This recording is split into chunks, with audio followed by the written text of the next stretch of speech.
Uma criatura com a cabeça nas nuvens, mais que um inventor, um doutor pardal brasileiro, um estudioso das ciências exatas, da química, da física, da mecânica, uma criatura persistente, genial ou louca, genial e louca, enfim, Alberto Santos Dumont. O Museu Santos Dumont fica no Morro do Encanto, na cidade de Petrópolis, Rio de Janeiro. A casa foi idealizada por Dumont em 1918. Recebeu o apelido de A Encantada. Tinha que ser nas alturas. Para começar, contei 32 degraus. Doente, deprimido, Santos Dumont veio pousar na cidade de Petrópolis, em meio a outros pousos. Doente, deprimido, desiludido, cansado, mas com o balão da mente não tão murcho para este projeto com características dumontianas. O primeiro piso não conta como andar na casa. Era a oficina, agora é a bilheteria. Vamos conhecer a casa comparando com essa maquete em exibição no Centro Cultural, num espaço acrescentado no segundo andar. São 59 metros de área construída. O toque de Santos Dumont está em todos os cantos, até onde não há nada. Minimalista, o essencial, prático, útil e bem feito. As ideias geniais ou esquisitices, penso que andam juntas, começam na escada, da oficina para o primeiro andar.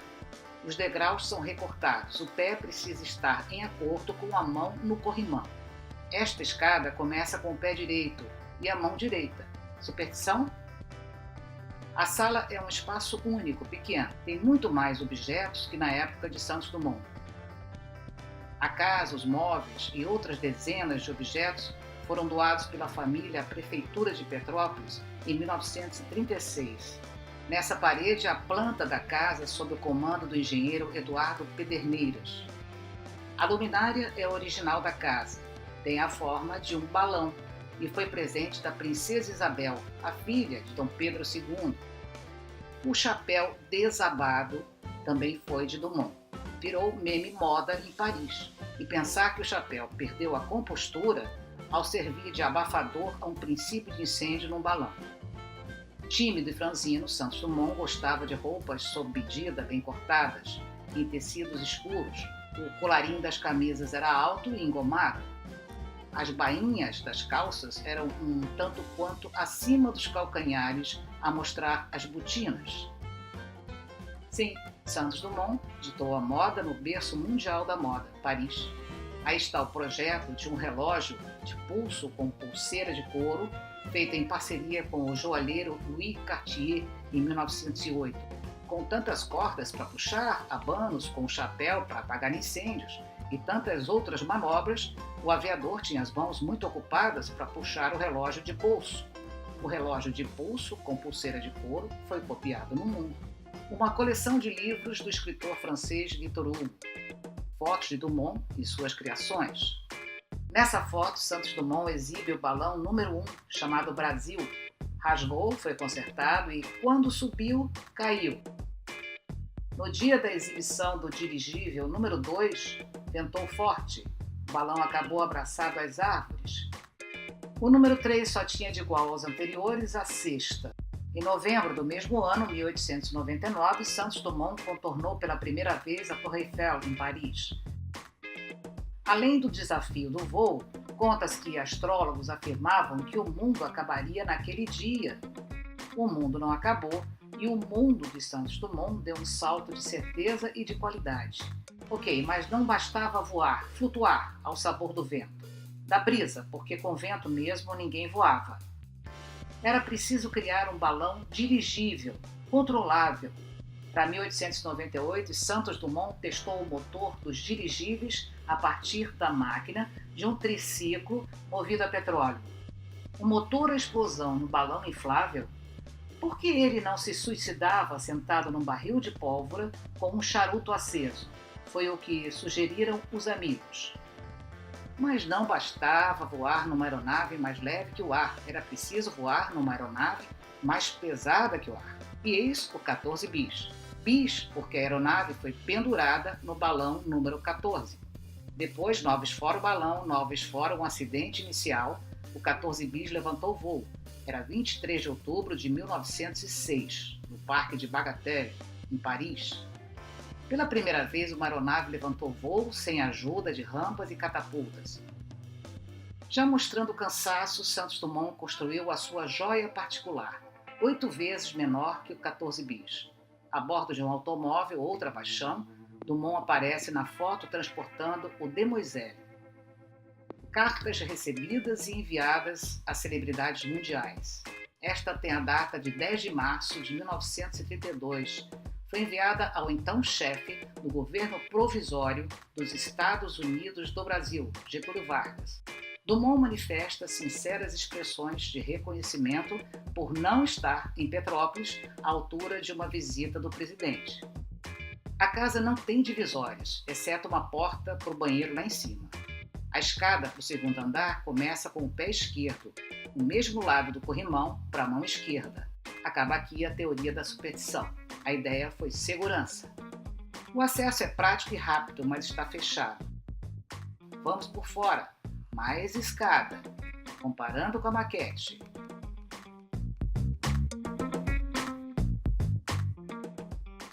E atravessamos esta rampa de lançamento para o quarto. Os olhos vão direto para a foto de Aida da Costa, a primeira mulher a pilotar sozinha um dirigível. Foram apenas 3 lições para compartilhar o que Dumont chamava de alegria selvagem de voar. O telefone de magneto atendia, ou não, na seleta linha 111 da lista de assinantes de 1918. Invento super moderno, muito mais moderno que o aparelho que encantou o imperador Dom Pedro II ao saudar o então desconhecido Graham Bell numa exibição de tecnologia na Filadélfia, Estados Unidos, em 1876. Meu Deus, isto fala? Teria exclamado Dom Pedro. Neste espaço, que servia de quarto e escritório, um móvel de esquina com gavetas. À noite, a caseira colocava um colchão para Dumont dormir. Pela manhã, tirava o colchão para Dumont trabalhar. Num canto, uma maleta de couro e cabides. No banheiro, mais uma invenção de Santos Dumont, o chuveiro com água quente, o único do Brasil naquela época. A água era aquecida com a combustão do álcool. No mais, um banheiro pequeno e simples, com o básico de um banheiro. Sala, quarto, escritório e banheiro. Cadê a cozinha? Não tinha e não tem. No telhado da casa, com acesso por mais uma escada, a bandeira do Brasil. Santos Dumont era um patriota e um bisbilhoteiro do universo. Passava horas sem fim no telhado, com os olhos pregados num telescópio. Por causa dessa mania, foi denunciado por vizinhos na época da Primeira Guerra Mundial, quando morava na França. Foi acusado de espionar para a Alemanha, inimiga da França. Chegou a ser preso. Depois, aceitou os pedidos de desculpas formais do governo francês. Estava só bisbilhotando o céu. A réplica do 14 bis está no Centro Cultural 14 bis.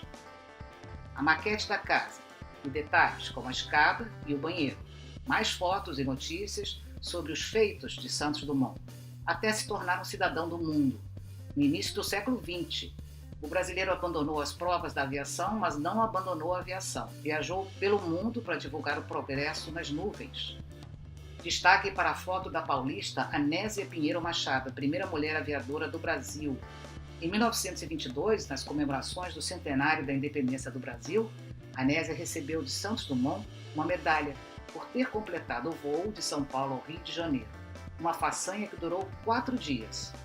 Mais uma vez, a cubana Aida da Costa, uma carta em que Dumont agradece a visita e elogia a moça pela coragem de se deixar conduzir num voo de balão, ao que ela retruca: "Não, quero ir sozinha." E foi. A manchete no desenho do Demoiselle, uma elegante senhorita ganha os céus. Num vídeo de 12 minutos, bem produzido, e com uma ótima interpretação do ator Silvio Costa Filho, Santos Dumont resume a vida de Santos Dumont.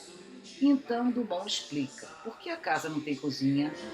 Quando desejo, o elegante Palace Hotel que fica de frente traz-me as refeições com todo requinte numa baixela de prata. E o garçom gentilíssimo atravessa a rua e me serve aqui mesmo, nesta bancada de trabalho que eu projetei e que é também uma mesa. Vocês dirão que eu sou um precursor dos móveis multiuso e do delivery.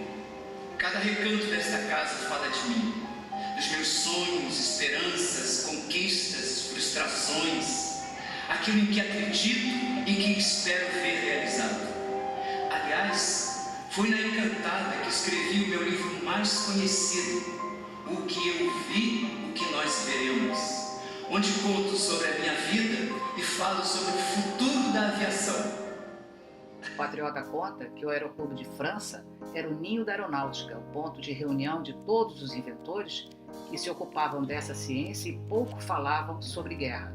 A época heróica da aeronáutica em que brilham os mais audaciosos arrojos dos inventores que quase se esqueciam da vida por muito se lembrarem de seu sonho. As primeiras lições de aeronáutica foram dadas por Júlio Verne. Dumont leu toda a obra de Verne, que considerava um grande vidente da locomoção aérea e submarina. Mas os motores a vapor que existiam na época eram muito pesados. Então, ele pensou, talvez Júlio Verne fosse apenas um romancista. A imaginação encontrou a possibilidade real na cabeça de Dumont numa visita com o pai ao Palácio da Indústria em Paris. Ele ficou fascinado com o motor movido a petróleo e decidiu que terminaria os estudos na França. Santos Dumont descreve aqui a catapulta do pai que o impulsionou para a realização dos sonhos. Uma manhã em São Paulo, com grande surpresa minha, convidou-me meu pai a ir à cidade. Dirigindo-se a um cartório de tabelião, mandou lavrar a escritura de minha emancipação. Tinha eu 18 anos. De volta a casa, chamou-me ao escritório e disse-me: já lhe dei hoje a liberdade. Aqui está mais este capital. E entregou-me títulos no valor de muitas centenas de contos. Tenho ainda alguns anos de vida. Quero ver como você se conduz. Vai para Paris, o lugar mais perigoso para um rapaz. Vamos ver se você se faz um homem. Prefiro que não se faça doutor. Em Paris, com o auxílio dos nossos primos, você procurará um especialista em física, química, mecânica, eletricidade, etc. Estude essas matérias e não se esqueça que o futuro do mundo está na mecânica. Você não precisa pensar em ganhar a vida. Eu lhe deixarei o necessário para viver. Aqui Santos Dumont agradece à imprensa do mundo inteiro o incentivo aos prêmios de estímulo e aos cérebros dos inventores. Ora, malucos incentivam malucos, palavra da especialista. Dumont diz que caiu várias vezes. Numa tentativa de dominar um defeito e pousar, o balão bateu no prédio e estourou. Ele conta: salvei-me por verdadeiro milagre, pois fiquei dependurado por algumas cordas que faziam parte do balão, em posição incômoda e perigosa, de que me vieram tirar os bombeiros de Paris. O dinheiro do prêmio, quando contornou a Torre Eiffel, 129 mil francos, certamente foi o de menos. Conta Dumont como distribuiu: 50 mil francos aos mecânicos e operários das usinas que o auxiliaram e o restante a mais de 3.950 pobres de Paris, distribuídos a pedido dele pelo chefe de polícia em donativos de menos de 20 francos. Sobre a polêmica com os irmãos Wright, os norte-americanos que reivindicaram a invenção do avião, Santos Dumont diz que não tira o mérito deles, mas se eles disseram ter feito tudo às escondidas, como saber? Foram 10 anos de tentativas, erros, acertos, quedas, choques, então Dumont anunciou o fim da carreira de aeronauta. Os amigos concordaram plenamente. Mas o que Santos Dumont previu que nós veríamos no futuro que já é também passado? Por exemplo, a ligação dos países da América do Sul separados pela Cordilheira dos Andes, ou a travessia do Oceano Atlântico. Um aeroplano do Novo Mundo chega ao Velho Mundo, quem sabe em um dia. Uma viagem que por mar Cristóvão Colombo fez ao contrário e levou 70 dias. Dumont se mostra ressentido por não ter sido convidado para ajudar no progresso da aviação no Brasil. Em 1917, no governo de Venceslau Braz, recebeu essa resposta quando ofereceu ideias. Sua Excelência agradeceu-me e disse-me que no futuro, se tivesse necessidade de meus conselhos, me preveniria. Santos Dumont previu que a aviação seria usada para fins militares. Isso era certo. Mas a Primeira Guerra Mundial deu asas às bombas, e isso era errado. No final do livro, a menção ao padre Bartolomeu Lourenço de Gusmão, o padre voador brasileiro. Teorias da reencarnação apontam Santos Dumont como a reencarnação do padre voador. Eu e muita gente lembramos de Ayrton Senna quando vagamos por Santos Dumont. Mas esse é outro voo para outra encarnação. Com 100 anos de uma vida vivida em 10, Santos Dumont abandonou as provas da aviação por recomendação médica. Tinha esclerose múltipla. Estava ele no Hotel do Guarujá, em São Paulo, em 1932, na Revolução Constitucionalista.